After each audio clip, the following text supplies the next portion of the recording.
Last year, me and Roxy went to Sri Lanka and we were able to go somewhere where we could walk with an elephant, feed the elephant, and even help bathe the elephant. And all of this seemed really harmless at the time. It didn't seem like this was going to cause any problems for the elephant, and we always knew that riding an elephant was a big no-no. It was never something we even considered, and it was never even questioned of us.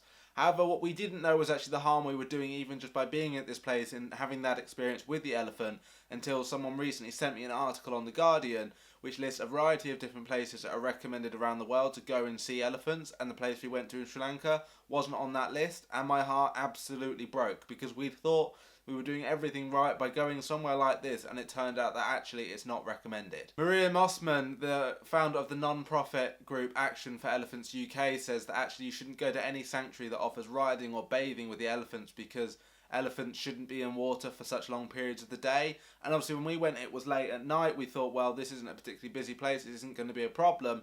But actually it could be busier during the day, we just don't know. So that elephant potentially could have been in the water a lot that day, and we just wouldn't have known. And obviously at the time we're having a great experience and we're thinking the elephant's loving it, but actually deep down that elephant could potentially be, being really negatively impacted by the actions that we're taking. And by going to this place, we felt that they were doing everything right other than offering these short elephant rides. And whilst we obviously didn't do those rides, I can't help but feel that we actually supported that poor practice by even going to this place. We always knew we were never going to do them, but the fact they even offer them is one of the reasons they're not recommended currently. And I just cannot help but feel that actually we should have just walked away when we saw that, but instead we thought, well, because we're not doing it, it's okay. And obviously looking back now, I realise that actually potentially we've supported that terrible practice. And I'd be lying if I didn't say it was an incredible experience, because it really was, and we both felt that it was an absolutely amazing thing to do. But that still doesn't take away from the fact that this place we went to offers all these different things that actually aren't recommended and you shouldn't really be doing.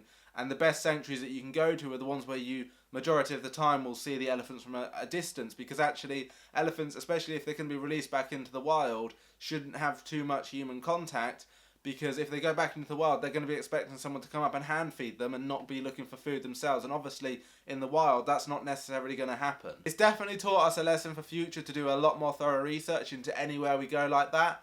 And obviously, the best place that you can really go is a national park or a safari park, because these are places where you can see animals in their natural habitats, and that is something we also did. Unfortunately, it rained a lot that day, so we didn't see a lot of animals, but the animals we did see, absolutely incredible. It included a lot of elephants and a lot of deer, and completely natural habitat, and it's absolutely breathtaking to see all these different animals just, living their natural lives, really. You might be wondering why I've made this video, and obviously I wanted to apologise for the fact that we did it and we didn't know, but it's more to raise the awareness for people in the future. So if you are going to somewhere like this, you can do your research and you know where the good places to go are, other than obviously a national park. So there's a website called Responsible Travel. I'll link it in the video description, and it's got a list of all the places that are recommended and the ones that aren't recommended for the various reasons that you can go to all around the world to see elephants in their natural habitats, or to get a little bit up close to them, but not to the point that it's going to hurt them either physically or psychologically, and those are the best places to go. So definitely check it out if you're interested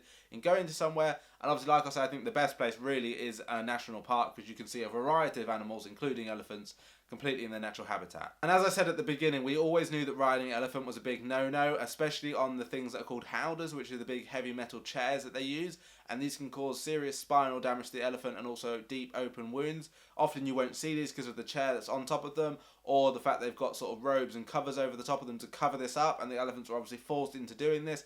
It's extremely dangerous practice for the elephants, and unfortunately a lot of people aren't aware of that. We knew about that, but unfortunately, like I say, we didn't know about the sort of psychological harm that it can have by actually just bathing these elephants and having too much human contact with them. Obviously, as I say again, we made a mistake. We know that this happens. People are only human. We can only do so much research, and obviously next time we're going to do more. And if we're unsure, we're just not going to go somewhere like that. We're just never going to touch it. If we're completely unsure or anything, we're just not going to bother. But like I say, I think looking back, we should have probably just gone, well, actually, they're offering rides, we don't want to support this.